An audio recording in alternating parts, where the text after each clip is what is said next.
Hello students, कैसे हैं आप सब।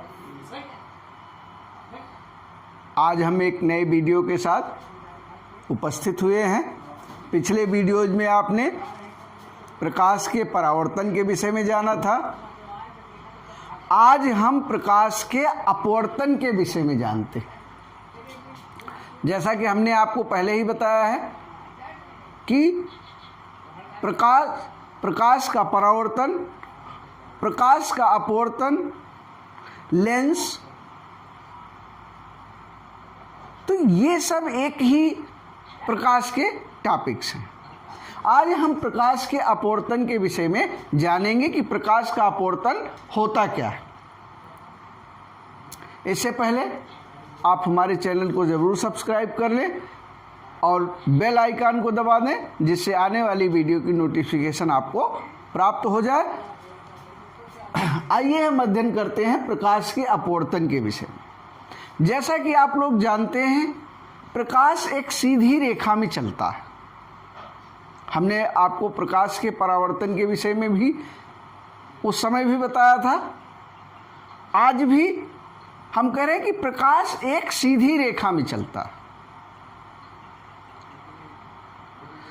प्रकाश का एक गुण है, इसीलिए बाहर की वस्तुएं हमको दिखाई नहीं देती हैं, क्योंकि उनसे चलने वाली प्रकाश की किरणों में अवरोध उत्पन्न होता है, तो कमरे की बाहर की वस्तुएं हमको दिखाई नहीं देती हैं।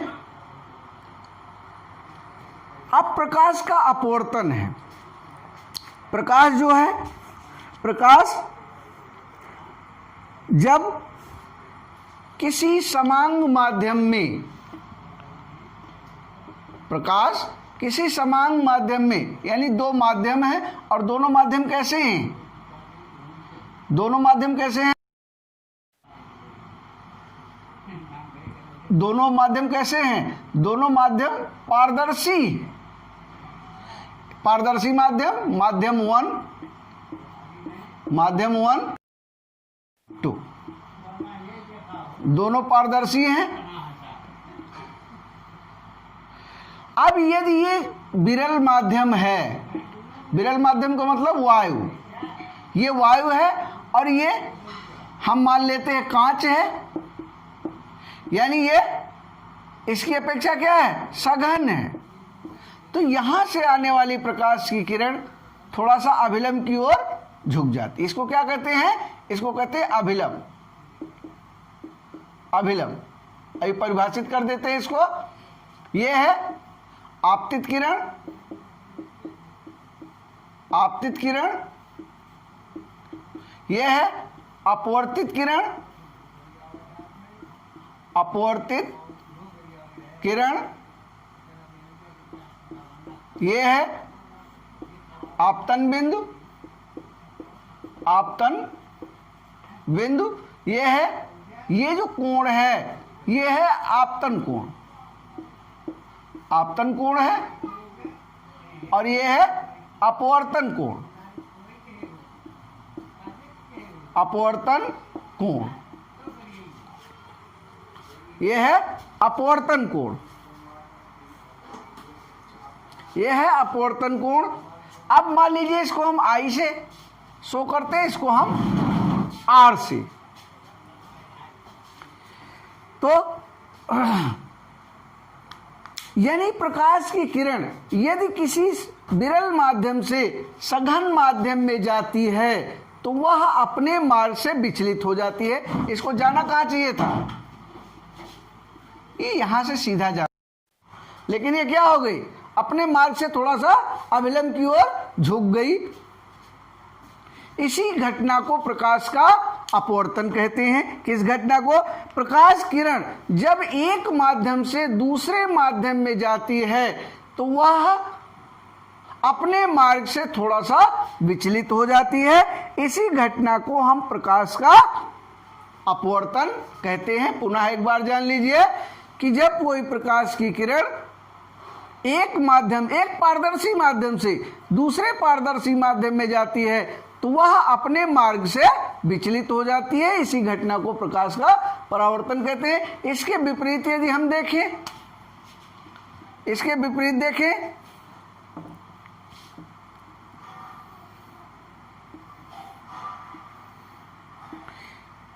ये मान लीजिए सघन है और ये कैसा है, विरल है। जाना चाहिए इसको सीधा, लेकिन ये क्या होती है, अभिलंब से दूर हट जाती है, अभिलंब से दूर हट जाती है, यानी यह भी अपने मार्ग से विचलित हो जाती है। यदि विरल माध्यम से सघन में जाती है तो अभिलंब की ओर झुक जाती है, सघन से विरल में जाती है तो अभिलंब से दूर हट जाती है। इसी घटना को प्रकाश का परावर्तन कहते हैं।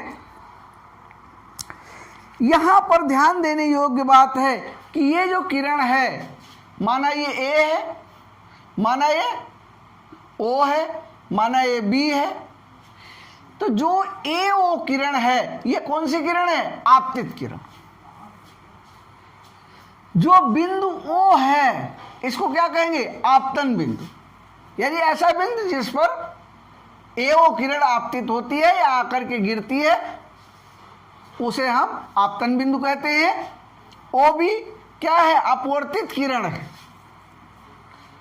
और आपतन बिंदु से 90 अंश पर खींची गई रेखा को हम अभिलंब कहेंगे।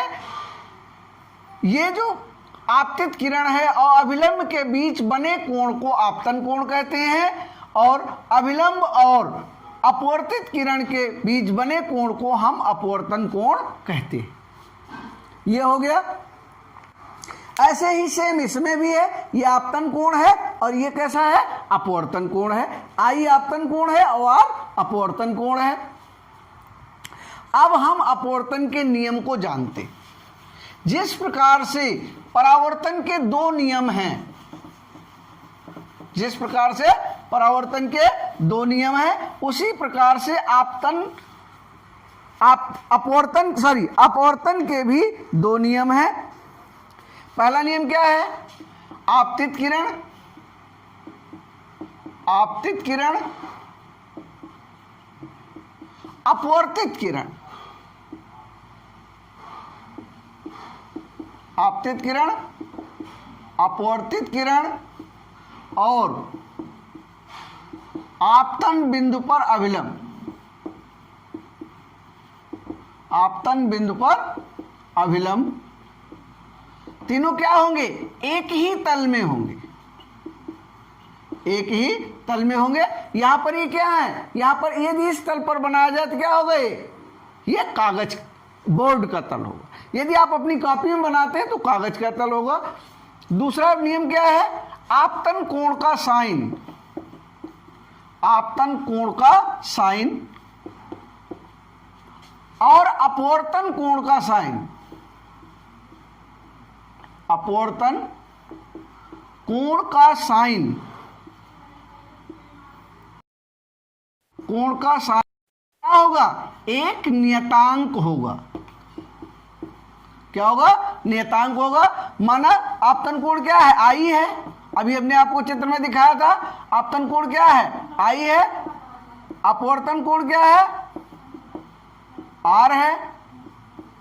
तो इसका sine i upon sine r is equal to नियतांक। ठीक है, sine i upon sine r is equal to नियतांक। ये एक कांस्टेंट है और इसी को कहते हैं, क्या कहते हैं, अपवर्तनांक भी कहते हैं, अपवर्तनांक कहते हैं। और इसी को हम अपवर्तनांक भी कहते हैं और इसी को हम स्नेल का नियम भी कहते हैं। अपवर्तनांक कहते हैं और इसी को स्नेल का नियम भी कहते हैं, स्नेल का नियम। तो ये दो नियम है अपवर्तन कोण के नियम। दो नियम है। पहला नियम, आपतित किरण, अपवर्तित किरण और आपतन बिंदु पर अभिलंब तीनों एक ही तल में होंगे। दूसरा, आपतन कोण का साइन और अपवर्तन कोण का साइन एक नियतांक होगा। यदि आपतन कोण आई हो और अपवर्तन कोण आर हो तो sine i upon sine r is equal to नियतांक। इसी नियतांक को हम अपवर्तनांक कहते हैं और इसे ही स्नेल का नियम भी कहते हैं। ये हो गया। दूसरा हम आ जाते हैं और इसे यन से भी प्रदर्शित कर देते हैं, यानी sine i upon sine r is equal to n. कहीं कहीं आपको म्यू भी लिखा हुआ मिलेगा, कंफ्यूज मत होइएगा, कहीं कहीं आपको म्यू भी लिखा हुआ मिलेगा, इससे कंफ्यूज होने की आवश्यकता नहीं है। यह हो गया स्नेल का नियम। यह नियतांक क्या है? एक माध्यम के सापेक्ष। नियतांक क्या है? एक माध्यम, एक माध्यम के सापेक्ष दूसरे माध्यम का, दूसरे माध्यम का। मान लीजिए सपोज दैट किरण किस में जा रही है? वायु से कांच में जा रही है। ये वायु है, वायु से कांच में जा रही है। अब इस समय क्या होगा? इस समय ये होगा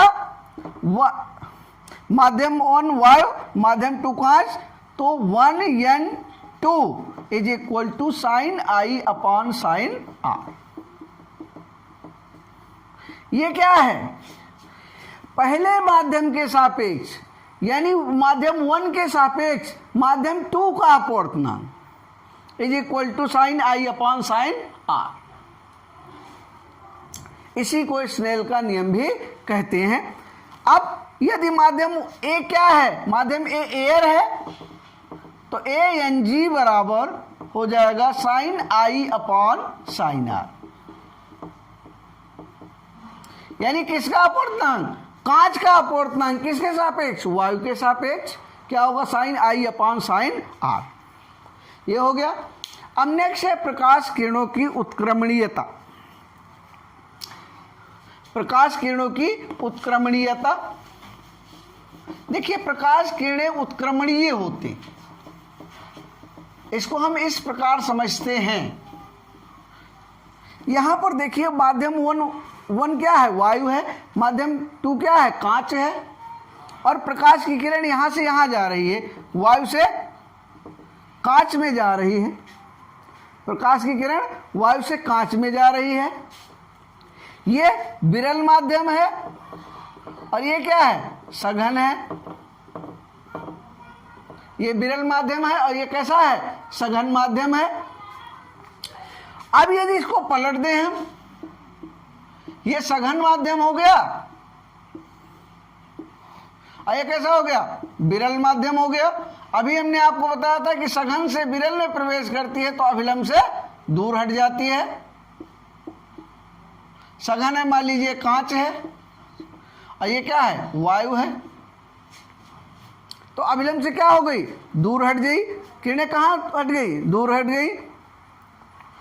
अब यदि हम इसमें स्नेल का नियम लगाएं तो ये क्या हो जाएगा? इसके लिए स्नेल का नियम क्या हो गया? ए एन जी बराबर sine i upon sine r. लेकिन इसके लिए यदि हम लगाएं तो ये आर हो गया और ये हो गया क्या? आई हो गया। तो ये क्या हो गया? स्नेल के नियम से ये जी एन ए, वायु का अपवर्तनांक किसके सापेक्ष? वायु का अपवर्तनांक कांच के सापेक्ष is equal to sine r upon sine. नंबर 1 मान ले और इसका समीकरण नंबर 2 मान ले। इसकी आपस में गुणा कर दे तो क्या हो जाएगा? A n g into g n a is equal to sine i upon sine r into sine r upon sine i. Sine r से साइन आर कट गया, साइन आई से साइन आई कट गया, तो क्या हो गया? A n g into g n a is equal to 1। ये हो गया। लेकिन यदि 3 माध्यम हैं, यदि कैसे हैं? 3 माध्यम हैं लगातार, वायु, कांच, वायु, इसको हम जल मान लेते हैं, जल माध्यम 2, और ये कांच हो गया माध्यम 3। तो अब ये जो है ये किससे क्या होगा? ये इससे सघन है तो ये भी अभिलंब की ओर और झुक जाएगी। अभिलंब की ओर और झुक जाएगी। स्नेल के नियम से 1n2 into 2n3 into 3n1 is equal to 1 हो गया। अब यहां पर क्या हो जाएगा, 2n3 इज इक्वल टू हो जाएगा 1/1n2 into 3n is equal to. अब हम ये जानते हैं कि अभी हमने देखा कि 3n1 is equal to 1/1n3। इसकी हम जगह क्या रख देंगे, 1/1n3 रख देंगे, तो हो जाएगा 2n3 is equal to 1/1n2 into 1/1n3। इसको ऊपर ले जाएंगे तो 2n3 is equal to 1n3/1n2। ये एक समीकरण हो गया। अब यदि हम इसको माध्यम 2 को जल माने तो ये हो जाएगा W, 3 को क्या माने, कांच माने, WNG इज इक्वल टू 1 को क्या माने, वायु, ANG अपान ANW। ये हो गया प्रकाश की किरणों की उत्क्रमणीयता का एक नियम। यानी 3 माध्यम दिए हों लगातार, कैसे हो, 3 माध्यम, वायु हो, जल हो और कांच हो, या कोई भी 3 माध्यम हो, और दोनों कैसे हो, तीनों कैसे हो, एक दूसरे से क्या हो, विरल हो, तो ये प्रकाश की किरणों के उत्क्रमणीयता का फॉर्मूला है। अब नेक्स्ट आता है क्रांतिक कोण। क्रांतिक कोण, अभी हमने आपको बताया कि यदि कोई भी प्रकाश की किरण एक माध्यम से दूसरे माध्यम में प्रवेश करती है, एक माध्यम से दूसरे माध्यम में प्रवेश करती है, और पहला क्या है, विरल है, और दूसरा क्या है, सघन है, सघन है, तो क्या हो जाएगा, ये अभिलंब की ओर झुक जाएगी, ये अभिलंब की ओर झुक जाएगी। यानी अब आपतन कोण क्या, अपवर्तन कोण, आपतन कोण क्या होगा, अपवर्तन कोण से बड़ा होगा। क्या करते हैं, क्रांतिक कोण को समझते हैं। यदि इसी को पलट दिया जाए, इसी को क्या कर दिया जाए, इसी को सघन कर दिया जाए, अब इसी को क्या कर दिया जाए, विरल कर दिया जाए, तो ठीक इसका उल्टा हो जाएगा। यानी जो ये किरण अभिलंब की ओर झुकी है वो क्या होगी, अभिलंब से दूर हट जाएगी। इस स्थिति में जो अपवर्तन कोण R है वो आपतन कोण I से बड़ा हो जाएगा। यदि इसको बढ़ाते जाएं, इसको क्या करें, इसको बढ़ाते जाएं तो ये भी बढ़ता जाएगा, इसको और बढ़ाएं तो ये और बढ़ता जाएगा, इसको यदि और बढ़ाएं तो ये और बढ़ता जाएगा। अब एक स्थिति आएगी कि क्या हो जाएगा, ये क्या हो जाएगा, 90 अंश। अब यदि हम इसको परिभाषित कर देते हैं, सघन माध्यम में बना वह आपतन कोण, सघन माध्यम में बना वह आपतन कोण जिसके लिए अपवर्तन कोण का मान क्या होता है, 90 अंश होता है। सघन माध्यम में बना, ये माध्यम कैसा है, सघन है, सघन माध्यम में बना वह आपतन कोण जिसके लिए अपवर्तन कोण का मान क्या होगा, 90 अंश होगा। उसी को क्या कहते हैं हम, उसी को क्या कहेंगे, क्रांतिक कोण कहेंगे। अब इस कोण को क्या कहेंगे, क्रांतिक कोण, क्रांतिक कोण कहेंगे। ठीक है, इसी में हम पूर्ण आंतरिक परावर्तन को भी जान लेते हैं। यदि क्रांतिक कोण से थोड़ा सा भी इसको बढ़ा दिया जाए तो प्रकाश जो है वो पूर्ण रूप से सघन माध्यम में लौट जाता है। इसी घटना को प्रकाश का पूर्ण आंतरिक परावर्तन कहते हैं। यानी जब क्रांतिक कोण का मान आपतन कोण का मान क्रांतिक कोण से अधिक हो जाता है तो उसी को हम क्या कह देते हैं, उसी घटना को हम पूर्ण आंतरिक परावर्तन कहते हैं। इसकी दो शर्तें हैं, पूर्ण आंतरिक परावर्तन की दो शर्तें हैं। पहली शर्त है कि प्रकाश कैसा हो, सघन माध्यम से प्रकाश की किरण सघन माध्यम से विरल माध्यम में जा रही हो। और दूसरा क्या है, आपतन कोण का मान, यानी कोण I इज ग्रेटर देन कोण C। C क्या है, क्रांतिक कोण। ठीक है, इतना आप लोगों ने आज जाना। प्रकाश का अपवर्तन के नियम, प्रकाश किरणों की उत्क्रमणियता और क्रांतिक कोण, इतना आप लोगों ने आज जाना। वीडियो लंबा ना हो जाए, एक टॉपिक हम कल के लिए छोड़ देते हैं, अपवर्तनांक और प्रकाश की चाल में संबंध। इसको हम लोग कल पढ़ेंगे। आप लोग वीडियो पूरा ध्यान से देखिए, जहाँ ना समझ में आए उसको हमसे पूछिए, कमेंट करके पूछिए, पर्सनल नंबर से भी पूछ सकते हैं। और आप लोगों की बोर्ड परीक्षा है, आप लोग पढ़ते रहिए, बार बार इसको देखिए वीडियो को, और ढंग से अच्छे से तैयारी कीजिए। ये आपकी परीक्षा के दृष्टि से अत्यंत महत्वपूर्ण टॉपिक है। इसी के साथ आज के वीडियो को समाप्त कर रहे हैं। कल के वीडियो में हम अपवर्तनांक और प्रकाश की चाल में संबंध पढ़ेंगे और लेंस के विषय में थोड़ी सी चर्चा होगी। आपका वीडियो देखने के लिए बहुत बहुत धन्यवाद।